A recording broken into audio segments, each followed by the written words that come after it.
Let's get a first look at our lineup on this Friday. Schools across the country are dealing with the shortage of teachers. The unique places districts are looking to fill the positions. Also this.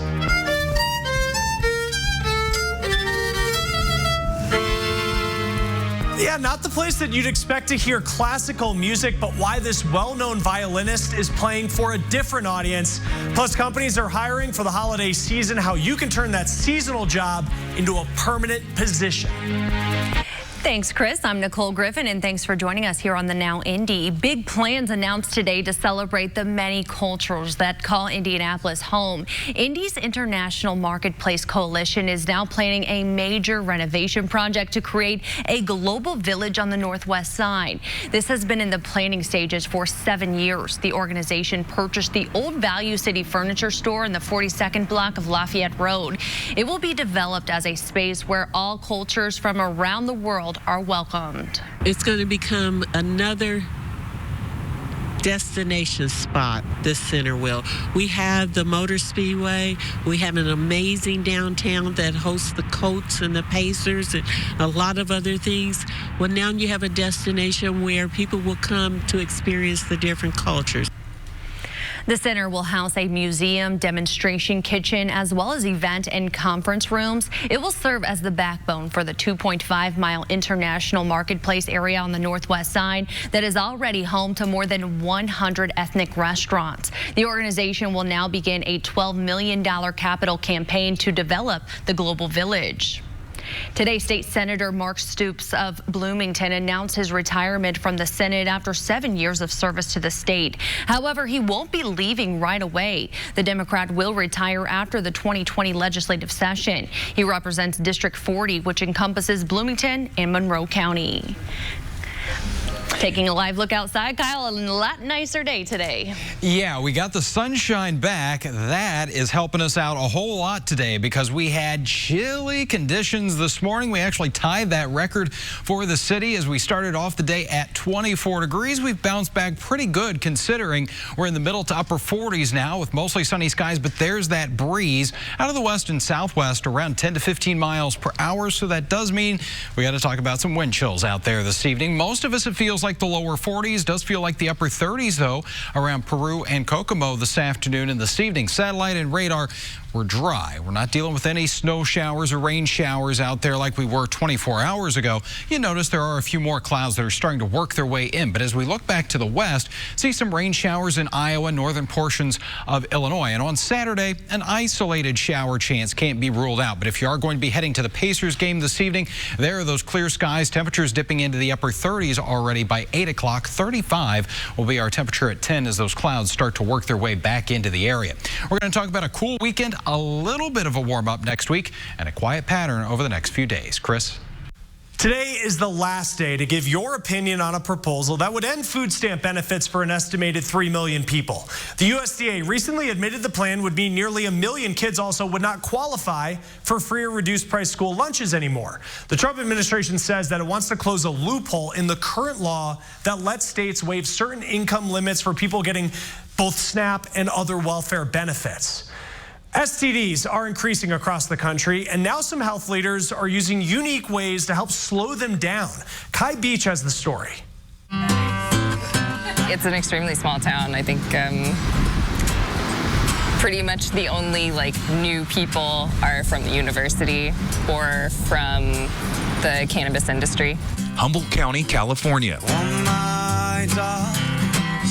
Located between the Pacific Ocean and some of the tallest redwood trees in the world, this area attracts quite the characters. But take a look behind the redwood curtain, and you'll see this small population is dealing with a big problem.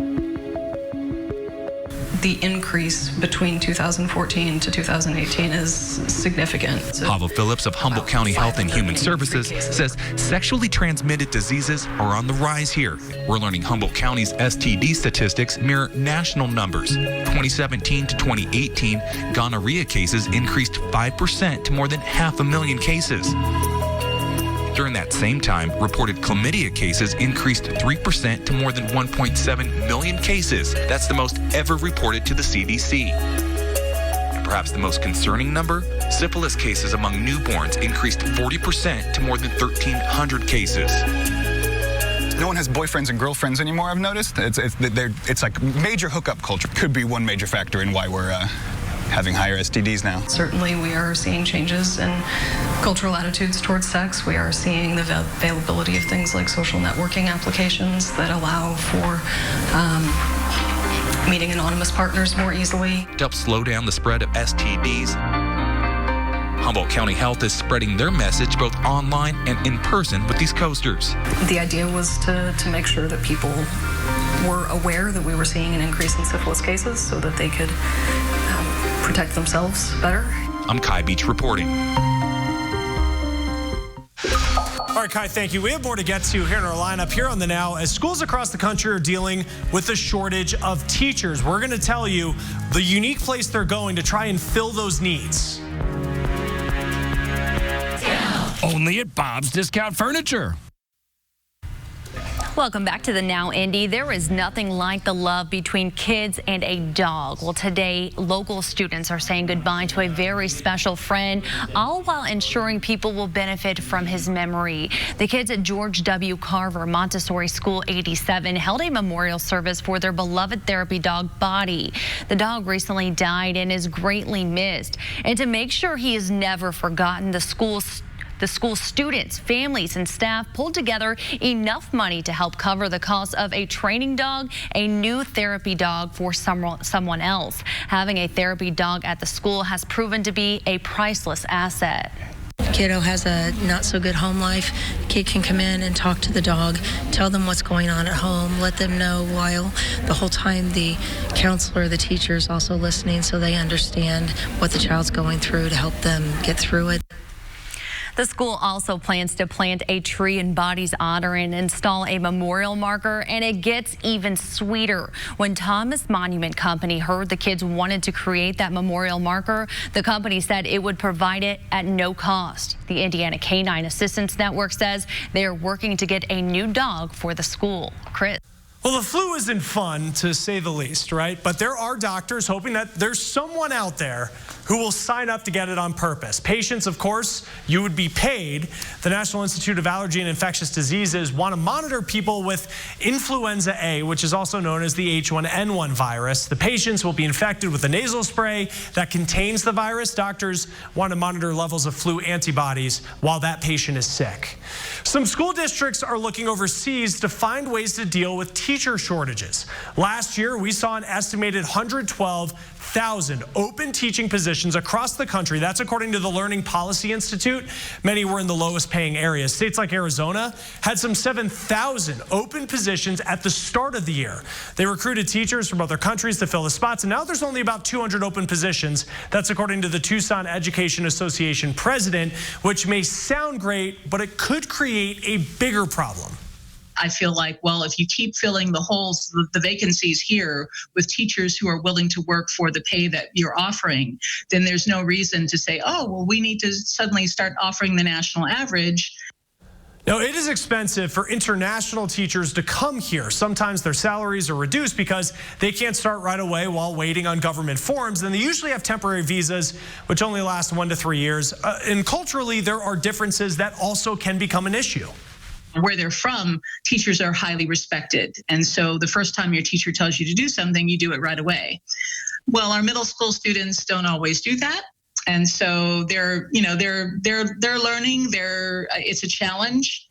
Another way to address the teacher shortage, Missouri is trying to match students with teachers of similar races and ethnicity to improve hiring and retention.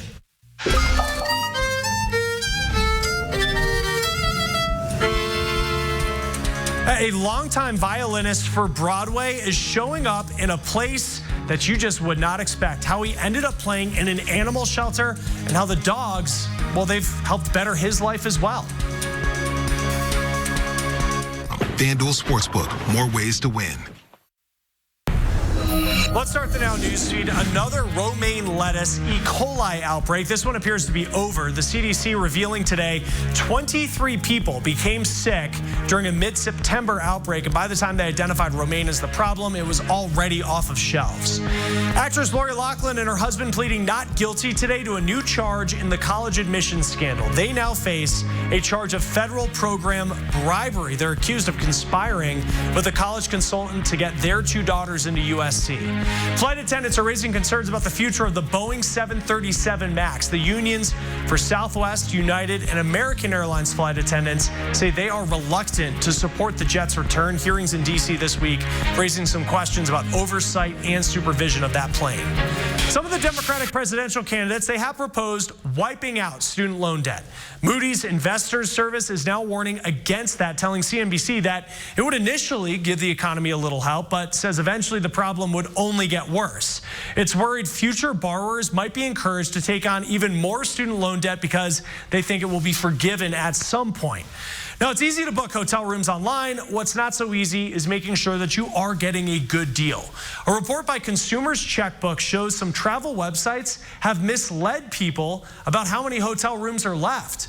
Now, we've all seen the alert that comes up on the side of the screen. It might say, only one room left in bold, flashing letters. And some of us may feel pressure because of that to just book right away. Some other sites say that rooms just ran out at a certain hotel, but there are still rooms at other hotels that you should jump on before those run out as well. And others say certain amount of rooms are left at a certain price. Consumers Checkbook says many popular travel sites, they're using these tactics, and big sites like Booking.com, Expedia, Hotwire. Experts found that rooms were still available if they kept looking around. Sometimes they were just listed under a different category, and sometimes they were just $1 more. The experts behind the report say under most circumstances, don't feel pressured. You do have time to compare prices. We actually found in our research that for hotel stays, and you can't count on this, but for hotel stays, prices usually go down the closer to your booking. That hotels, as the dates come closer and closer and they still have rooms left to rent out, they lower their prices or they dump them off onto consolidators and other websites that do discount. And now, if a hotel really does have low inventory, the rooms will be listed at extremely high prices. Thank you, Chris. Giving back to those who gave so much to our country. When the Indy Fuel take the ice next week, there will be a big section of veterans to cheer them on. Today, representatives of Bosma Enterprises and the Indy Fuel, including Nitro, gathered at the Roudabush VA Medical Center to donate 150 game tickets to veteran patients and their families. These tickets are a real gift to those who served. They often don't have the opportunity within their own means to do so. It's an opportunity for them to come together as a group and do something that they've perhaps thought about during their time here in Indianapolis, but also to bring them together as a team, supporting a team, which is something they're used to from their military experience. Bosma Enterprises is the sponsor of Indy Fuel's Military Night on Friday, November 8th. Veterans Day is Monday, November 11th. While the weather is certainly a lot better tonight for those communities that chose to move trick-or-treat hours, just a reminder, you will see kids out tonight in Muncie, Hagerstown, North Vernon, and Lapel. Kids will trick-or-treat tomorrow night in Pendleton from 6 to 9 o'clock. Let's take a live look outside right now on this Friday night. Kyle, it's a good thing they moved. It's a little chilly, but a lot brighter outside. Yeah, not having to deal with any of those rain or snow showers. And this time yesterday, our temperature was only at 32 degrees. Now we've got some sunshine and we're into the middle 40s, and even Sullivan's made it to that coveted 50-degree mark this afternoon. 45 for you right now in Greenfield. Tonight, clouds will gradually increase, but I do think we'll stay dry across the area with temperatures in the lower 30s and that light west wind. It's a little breezy at times this evening, but it will continue to kind of taper off. All right, tomorrow morning, here's a look at TrueCast. 6:30 in the morning, you notice a little shade of some pink here, and as a cold front moves through, it may try and squeeze out a few sleet pellets, possibly a couple of snowflakes early on our Saturday. This is not going to amount to anything or be a big deal, just may see those flying through the air first thing in the morning. And then as we go into the afternoon, after a mostly cloudy day, we'll work in a little bit of clearing sky. Here's a look at that forecast. Temperatures lower 30s at 8 a.m. We'll get into the lower and middle 40s during the afternoon. It's going to be a little breezy once again. That west wind at about 10 to 15 miles per hour. And this weekend, you can turn back time as we actually fall back on the clocks. The downside of this is that next week, our sun is going to be setting before 6 o'clock in the evening. But on Sunday, we are going to enjoy some very comfortable temperatures. Still going to need that jacket with the sunshine. Temperatures will get a little closer to that 50-degree mark, and we're in the 50s early next week. 54. Notice it's going to stay pretty quiet here. Not really looking at any precipitation outside of that isolated chance for a few flurries or sprinkles tomorrow. We're into the lower 50s and 52 with partly sunny skies by Tuesday. Chris? Getting infected with the measles could make us vulnerable to other diseases. New research published in the journals Science and Science Immunology show that measles can erase our immune system's memory, which means the protection that we developed against diseases we've already had can disappear, and that's because the virus can remove the antibodies that protected us. To commemorate the upcoming 100th anniversary of women getting the right to vote, National Geographic put together an edition telling the story of women over 3 centuries. These pictures coming from 130 years worth of archived images. One of my very favorites is from the magazine. It's a picture taken by our combat photographer, Lindsay Adario, and it's showing a Marine corporal named Gabrielle Green, and she is training for deployment. And what she's done is she's thrown a man over her shoulder, she's marching up a steep step, and she's got a tattoo on her thigh, and it says, "The fire inside me burns brighter than the fire around me."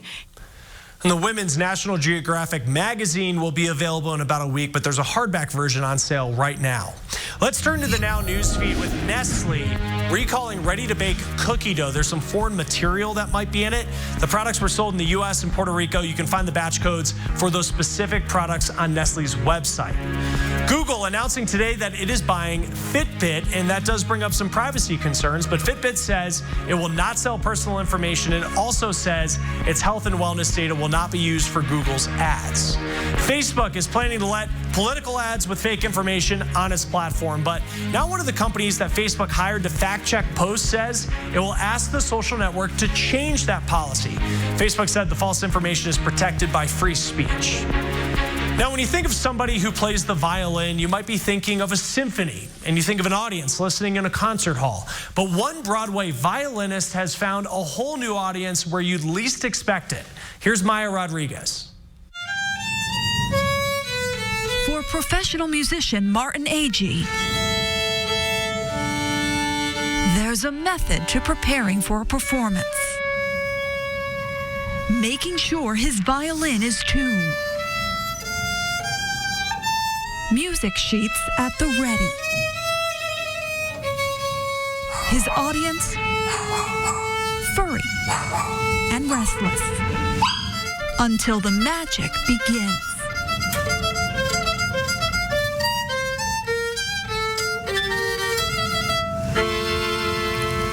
He's out. I try to pick music that, will bring the level of anxiety down and try to keep it as calm as possible. Martin is a longtime violinist for Broadway shows, most recently for King Lear. But for the past several years, he's also shared his talent here as a volunteer at the ASPCA shelter in New York City. It's just fantastic. From the first day that I came in, it's been thrilling to me. Martin plays for dogs in the Animal Recovery Center at the shelter. Most here suffered injuries, neglect, and abuse. It's sad to me to think of these animals, just languishing, in a kennel somewhere. 2 years ago, shelter managers gave him the go-ahead to play for the dogs to see if it might help them heal. It did. We're seeing dogs pause. We're seeing them settle. We're seeing them listen. We're seeing them soothe. And so Martin played on. Bach and Handel to hundreds of pups so far. Sometimes they accompany him in their own way. You're a real singer. Yes, you are. Yeah. building these positive associations with people in the way that Martin's doing just brings incredible value to their experience while they're with us. And it brings comfort to Martin, who began volunteering after he lost a pet. It's become something very, very emotional and very special to me. And special for an unusual and captivated audience. In New York City, I'm Maya Rodriguez reporting. That's great, Maya. Thank you. All right, finally in our lineup today, here on The Now, companies are hiring for the holiday season. How you can turn that seasonal job into a permanent position.